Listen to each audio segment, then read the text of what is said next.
Hola, tengan todos muy buena noche de viernes 17 de diciembre, viernes en que cerramos ya casi este año 2022, mi último viernes grabando en plataforma, ya les voy a comentar un poquito más adelante.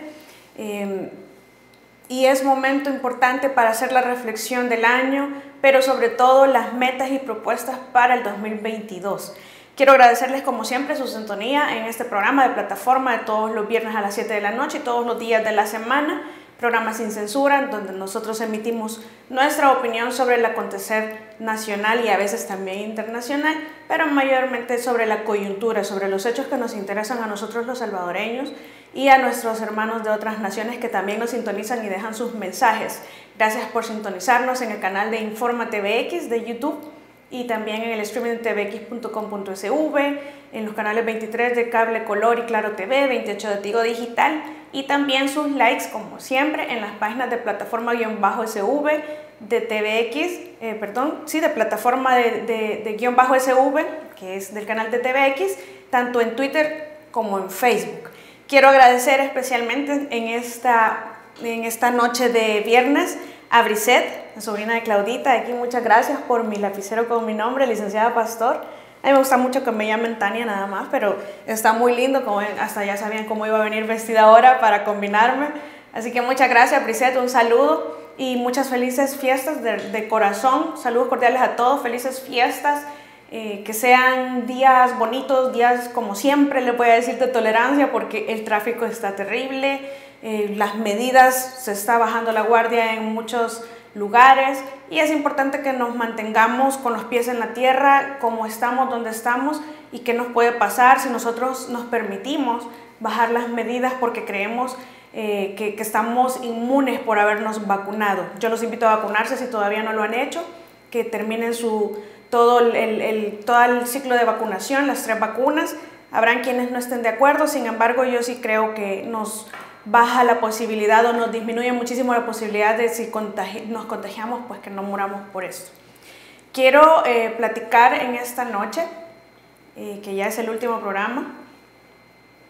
Primero me enteré de una noticia que me alegró, pero a la vez fue como un dulce amargo, me alegró, pero a la vez me puso muy triste porque me entero por parte del defensor del don Francisco Rodríguez Arteaga, que yo he platicado muchas veces con ustedes, uno de los ex empleados de la Casa Presidencial, que fueron condenados por delitos de lavado de dinero, en el caso del expresidente de Tonisaca, y bueno, Fiscalía, incluso la misma Fiscalía manifestó en audiencia de vista pública que ellos no tuvieron ningún lucro, pero que ellos fueron el puente para que otros se lucraran y para que otros lavaran dinero. De hecho, ya es el segundo que tiene la posibilidad de salir. A él ya le ordenaron su libertad. Lamentablemente, esta es una de las situaciones más tristes que pasamos en la aplicación de justicia.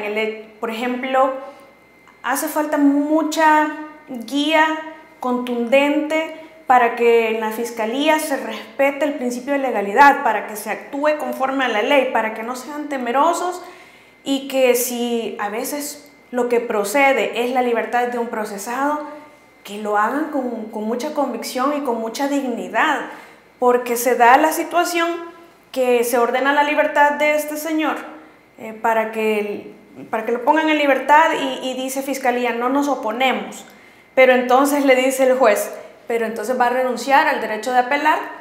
Usualmente cuando uno no se opone, pues renuncia de inmediato a la apelación. Y lo que sucede es que dicen que no. Es decir, no nos oponemos, pero no quiero decir que no voy a apelar. No hace mucho sentido, no es congruente la actuación. Lo que implica esa actitud en este caso preciso es que el término para interponer el recurso de apelación vence el día 23. Eso quiere decir que no da tiempo para que se notifique a las partes y se ordene la libertad el mismo día 23 porque ese día ya se sale o se entra a la vacación. Entonces, en lugar de poder pasar este señor, como ordenó ya la Cámara, que pase con su familia, porque ya cumple todos los requisitos, pues va a tener que estar detenido hasta el nuevo año, simplemente por un acto no congruente de no renunciar a la apelación cuando no se opone a la libertad condicional de este señor. Y resulta que desde hace un año se había ordenado esta libertad. Lo que sucede es que decían, es que no hay brazaletes y es que está a la orden del juzgado todavía, me parece que es en este caso el 8º de instrucción. Yo les he comentado en ocasiones que no existe más de un año que la ley procesal penal en El Salvador nos otorga para que se investigue un caso. En este caso ya llevan la detención, fue en el 2018. Estamos hablando que si la audiencia fue, si no me recuerdo mal, un 10 de junio, al 19, 20, al 21 llevamos 3 años y medio de instrucción, porque aquí se tiene una mala costumbre que los jueces esperan a fiscalía que terminen sus diligencias, o a la defensa no, a fiscalía, y eso es completamente atentatorio. Es decir, estas personas están en una incertidumbre jurídica y en detención por ese caso, cuando no hay más detención que la que permite la ley y el plazo ya se les venció. Entonces, en el año pasado se ordenó la libertad, la Cámara dijo que no, el juzgado dijo que no porque estaba la orden de otro juzgado, la apelaron, la Cámara ahora ordena que sí porque cumple los requisitos, tiene la edad, ya cumplió, me parece que 2/3 partes de la pena del caso de Saca. En este otro caso, pues ya no procede tampoco la detención porque ya pasaron más de 2 años. Bueno, hay una serie de, ya se cumple, está listo para estar libre y enfrentar el segundo proceso en libertad, porque estos señores, recordemos, están condenados por el caso Saca, están siendo procesados por el caso Funes y van a ser procesados también, imagino yo, esperaría que no, que esta fiscalía sea un poco más congruente, por el caso del profesor Sánchez Seren. Entonces, qué lamentable que esa es la situación en casos en que incluso la misma fiscalía, que tiene la obligación de investigar prueba de cargo y de descargo, solamente investigan la de cargo, y en los casos en los que no tienen caso, no tienen el valor ni siquiera de pedir permiso para pedir el sobreseimiento definitivo que corresponde conforme a ley. Hay casos que sí son así y que lo que hacen es continuar el proceso, piden incluso hasta detención en algunos casos, que se pase a la siguiente fase en otros casos, cuando saben que no tienen un caso. Esa es una cultura que se trae desde hace mucho tiempo porque se llevan mediciones y datos estadísticos y efectividad. Ellos miden la efectividad en fiscalía de acuerdo a la cantidad de audiencias, a la cantidad de condenas, a la cantidad de requerimientos, etc. Entonces, lamentablemente esa es nuestra realidad y en esta ocasión, como a muchos otros, no solamente a don Fran, a don Pablo, a don Jorge, que son a quienes yo en algún momento defendí, les está pasando esto. Don Francisco no va a poder estar con su familia este 24 de diciembre debido a una errónea actitud, en mi opinión, del Ministerio Público Fiscal. Lamentablemente eso es mi solidaridad para con la familia de don Francisco, como también todos los que tienen que pasar por una situación similar, porque no es el único. Pero esto es lo que quiero que sepan. Ya don Francisco, gracias a Dios, va a salir con libertad condicional y solo nos queda el caso de don Pablito, que ojalá y pueda darse la situación de un indulto. Él era, ya lo hemos hablado en otras ocasiones, la persona que no se quiso someter y que confió en el sistema y el sistema lo atropelló por llevarse a los principales.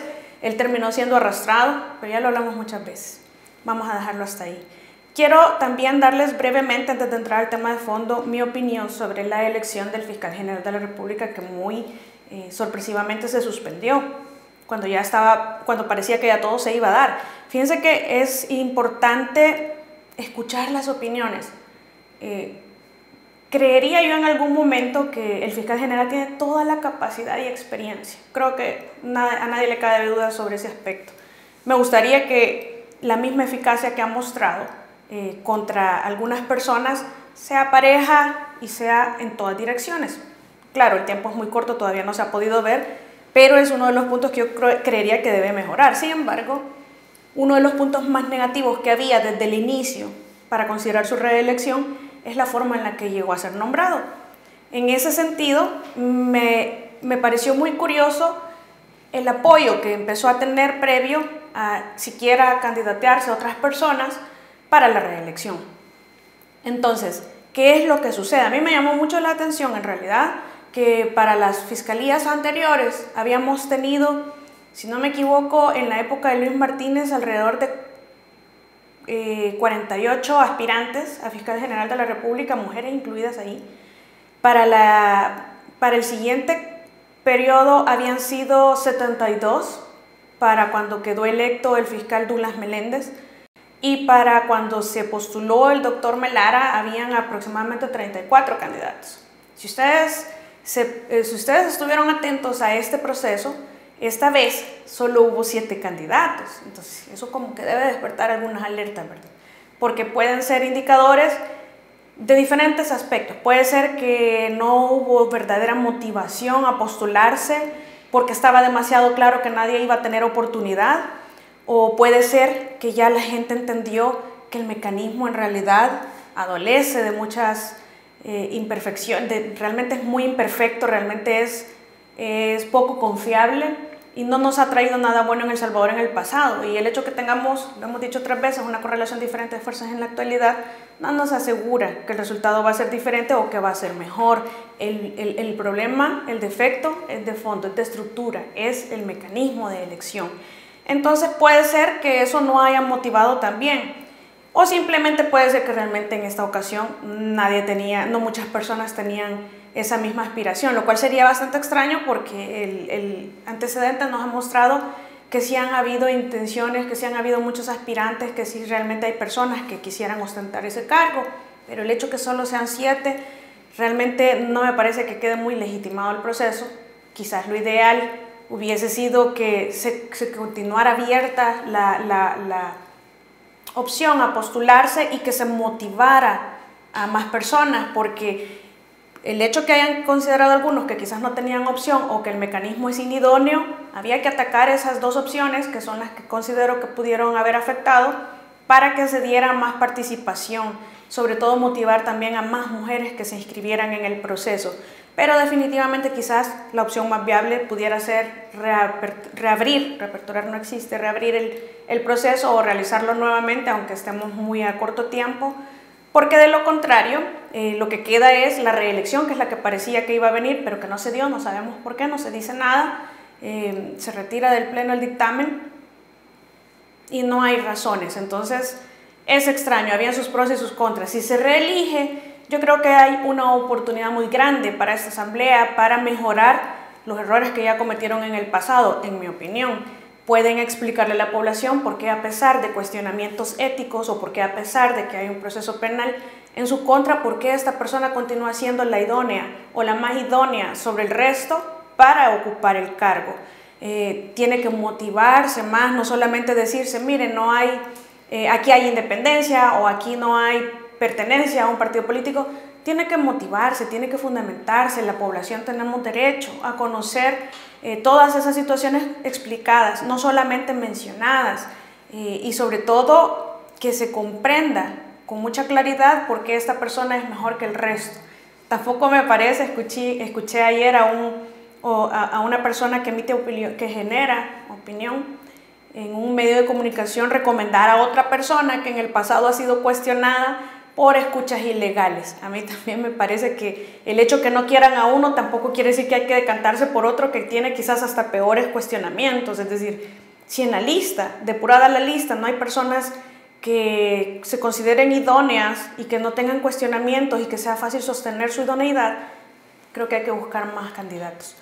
Sobre ese tema, ese es el punto. Desafuero del diputado, ya lo hablamos muchas veces. ¿Qué es lo que se viene? No lo sé.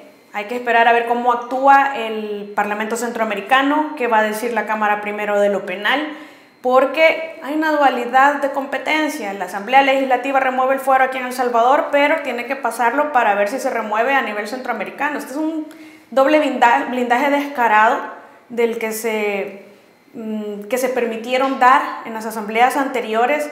Es un sinsentido absoluto, como lo he dicho en otras ocasiones, pero ahí está. Es un tratado firmado y suscrito por El Salvador, el Parlacen, el reglamento establece un antejuicio similar al que ya se realizó acá, pero como ese punto ya lo discutimos, nada más vamos a ver qué pasa, porque uno de los efectos, dice el artículo 237 de la Constitución, se remueve de su cargo inmediatamente.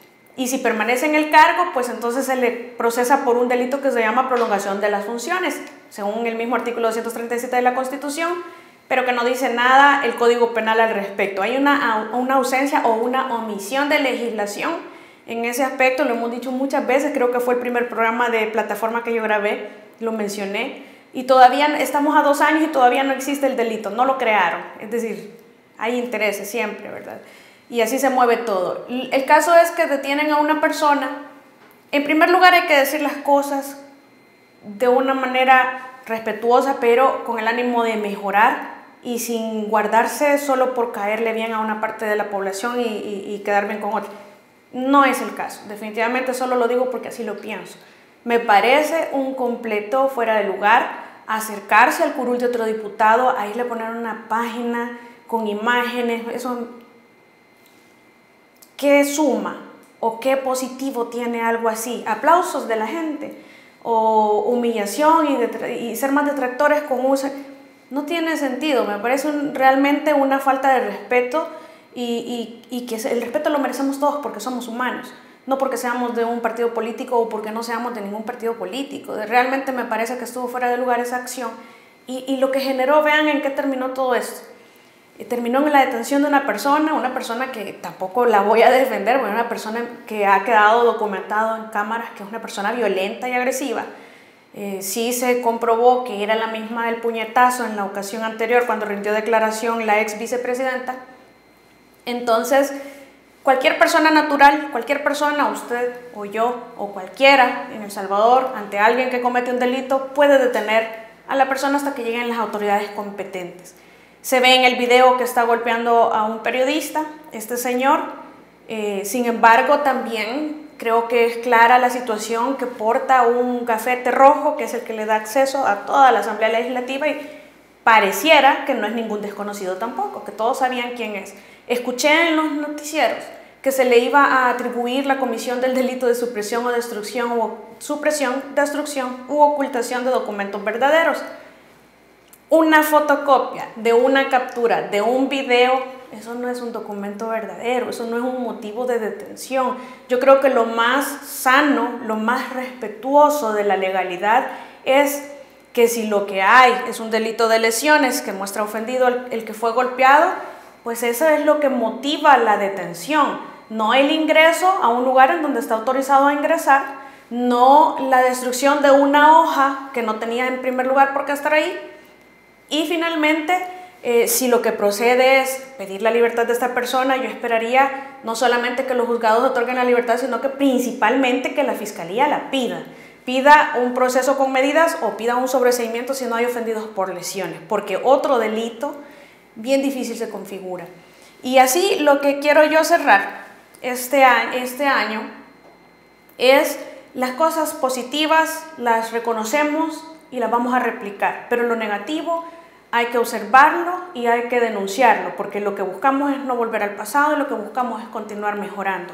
Entonces, ¿qué es lo que yo los voy a invitar siempre? Que tengamos una mente positiva, que tengamos mucha colaboración, que aportemos todos, porque sea mínima la colaboración, siempre es un aporte valioso y todos podemos hacer algo, aunque sea a la hora que estamos manejando en la calle, respetando los derechos del otro, es decir, respetando la normativa de tránsito. Podemos participar y colaborar respetando las medidas de bioseguridad, podemos ser tolerantes. Yo siempre invito mente positiva, colaboración y tolerancia para el nuevo año como propósitos. La tolerancia, siempre voy a insistir, tenemos que prestar atención a lo que nos dice la gente, sea minoría o sea mayoría. Somos todos salvadoreños, es importante nuestros puntos de vista, nuestras opiniones, todo lo que nosotros nos expresamos es tolerancia, es nuestra opinión, es libertad, y así tenemos que empezar a aprender a tolerar y a convivir en paz con los demás. No aprendamos esa regla de que vos me odias y yo te odio más, o vos me haces esto y yo te hago más. Eso no nos hace crecer como personas. Tenemos que ser tolerantes.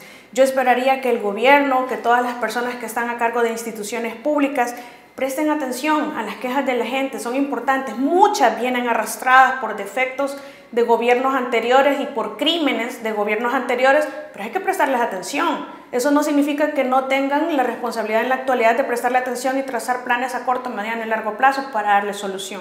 Y por otra parte, la oposición tiene que aprender también a que ser respetuosa y sobre todo creo que es un momento oportuno de buscar nuevos liderazgos. Estas personas que han tomado la batuta en el tema de las marchas son personas que no representan nada positivo en el pasado y que en consecuencia dañan cualquier proyecto a futuro que se quiera gestar como oposición en el país. Hay nuevos liderazgos o hay personas que pueden constituirse en nuevos liderazgos, hay que catapultarlas, hay que formarlas, pero sobre todo los que están haciendo daño, que ya vienen desde antes y que no tienen una buena imagen, tienen que apartarse, tienen que cederle lugar a estas personas nuevas. Si quieren estar guiando desde atrás o asesorando, ojalá que no, pero si ese es el escenario, pues que se dé, pero que se aparten, porque están dañando el proyecto, la gestación de una oposición sincera, pero sobre todo desde donde estemos apoyando o estemos en contra, criticando, que sea siempre con mucha paciencia, con mucha tolerancia, con mucho respeto. Los invito a que veamos todo esto con una mente muy positiva para el año 2022, que nos colaboremos todos como salvadoreños para tener un mejor país. Un inicio de año con la mente muy positiva. Yo sé que podemos hacer muchas cosas, pero es un día a la vez. Les dejo el saludo y sí, es mi último viernes grabando el programa de plataforma en el año 2022. Por si creyeron que me iba, no es así. Nos vemos, si Dios lo permite, el primer viernes del año, que es el 7 de enero. Nos escuchamos hasta entonces. Les tengo mucho cariño, les deseo unas súper felices fiestas con las medidas de bioseguridad siempre guardadas. Un saludo para todos y cada uno de ustedes. Mis más sinceros cariños de mi parte y de todo el equipo de plataforma que siempre nos acompaña para que este programa sea una realidad. Un saludo para todos y felices fiestas.